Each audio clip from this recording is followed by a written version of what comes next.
No livro de Romanos, no capítulo 5, a partir do verso 15, diz assim: Mas há uma grande diferença entre o pecado de Adão e a dádiva de Deus, pois o pecado de um único homem trouxe morte para muitos.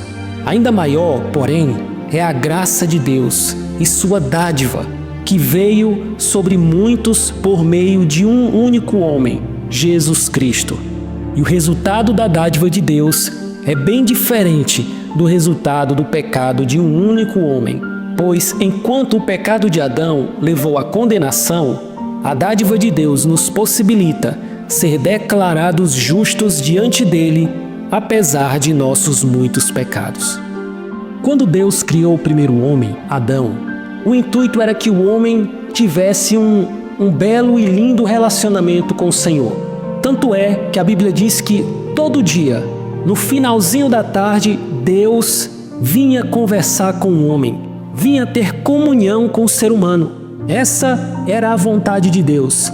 Porém, todos nós sabemos que o homem pecou, desobedecendo a ordem de Deus, quando Deus disse para que ele não comesse do fruto da árvore do conhecimento do bem e do mal. O problema não era o fruto em si, mas sim a obediência que Deus queria que o homem tivesse a ele. Mas isso não aconteceu. Então, o primeiro homem, como a Bíblia chama, o primeiro homem, ele não supriu as expectativas de Deus. Ele não foi capaz de criar uma descendência que pudesse glorificar Deus. É por isso que o texto diz: pois o pecado de um único homem trouxe morte para muitos. Deus disse para Adão que ele não comesse daquele fruto, porque se ele comesse, ele iria morrer. Ele não morreu imediatamente, mas a partir daquele momento o ser humano se tornou mortal. Ele foi morrendo aos poucos, ele começou a envelhecer, ele começou a se deteriorar. E não somente ele, mas tudo o que existia sobre a terra. Por quê? Porque o homem era o cabeça. O homem era o governante desse mundo. Então tudo aquilo que estava debaixo do seu domínio sofreu as consequências do seu ato. A própria criação, a Bíblia diz que geme. A própria criação está debaixo do poder, da ação devastadora do pecado. Está aguardando o dia da redenção de Cristo. Assim diz a palavra do Senhor. Então todos aqueles descendentes do homem que vieram após o homem já nasceram com a mancha do pecado cometido pelo primeiro homem. É por isso que o salmista Davi ele disse: em pecado me concebeu minha mãe. O ser humano não precisa fazer nada para que ele seja um pecador. Ele já nasce um pecador. Ele já nasce sobre essa condição. É por isso que a palavra de Deus diz: todos pecaram e destituídos estão da glória de Deus. Veja que a palavra de Deus não faz exceção. Ela diz: todos pecaram, todos aqueles que estão caminhando sobre a face dessa terra, pecou e está destituído da glória de Deus, por causa do pecado. É por isso que a palavra de Deus diz: a mão do Senhor não está encolhida para que não possa salvar, nem os seus ouvidos agravados para que não possa ouvir as vossas orações. Mas é o vosso pecado que faz separação entre vós e o vosso Deus, que encobre o rosto do Senhor para que Ele não atente para vossas orações. O pecado verdadeiramente é uma barreira, é uma muralha que nos afasta de Deus, que nos afasta da presença santa do Senhor. Mas Deus não deixou o ser humano sem esperança. Deus não deixou o ser humano desamparado. O texto continua: ainda maior, porém, é a graça de Deus e sua dádiva, que veio sobre muitos por meio de um único homem, Jesus Cristo. Então, por causa de Adão, por causa do primeiro homem, veio a morte, veio a condenação, veio a separação de Deus. Mas através do segundo Adão, porque também a Bíblia chama Jesus de o segundo Adão, aquele que veio para reparar o dano cometido pelo primeiro homem. Você está entendendo?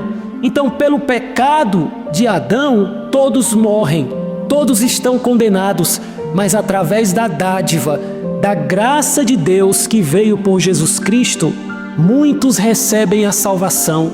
E no verso 16 diz: e o resultado da dádiva de Deus é bem diferente do resultado do pecado do primeiro homem, pois enquanto o pecado de Adão levou à condenação, a dádiva de Deus nos possibilita ser declarados justos diante dele, apesar de nossos muitos pecados. Veja, nós temos muitos pecados, mas através de Jesus Cristo, através da graça de Jesus Cristo, nós somos declarados. Não é que nós somos justos diante de Deus, nós somos declarados justos. Em outras palavras, alguém se coloca diante de Deus e declara que eu e que você é justo por intermédio de Jesus Cristo. Aquilo que Jesus Cristo fez é aplicado a você, é aplicado a mim. Você está entendendo? A nossa justiça não vem das nossas próprias ações, mas a nossa justiça vem daquilo que o Senhor Jesus fez.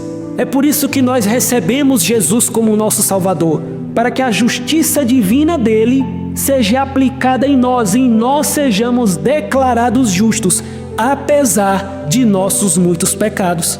Você está entendendo, meu irmão? Foi por isso que o Senhor Jesus disse: eu vim buscar aqueles que estavam perdidos, a ovelha perdida, a ovelha desgarrada, aquele que se desviou da presença do Senhor, o filho pródigo que se afastou da casa do Pai. Esses são aqueles que o Senhor Jesus veio salvar. Por isso, eu não posso orar e clamar a nenhum outro homem para que possa interceder ou até mesmo perdoar os meus pecados, porque todos os homens pecaram, você está entendendo?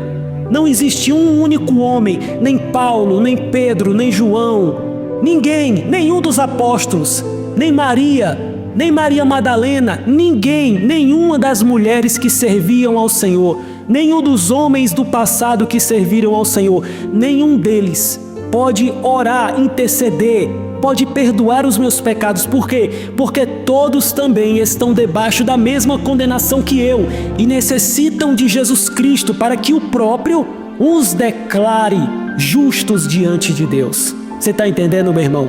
É por isso que o Senhor Jesus categoricamente declarou: eu sou o caminho, a verdade e a vida, e ninguém vem ao Pai se não for por mim. Amém? Que Deus te abençoe poderosamente, te dê hoje um dia maravilhoso em nome do Senhor Jesus. Amém.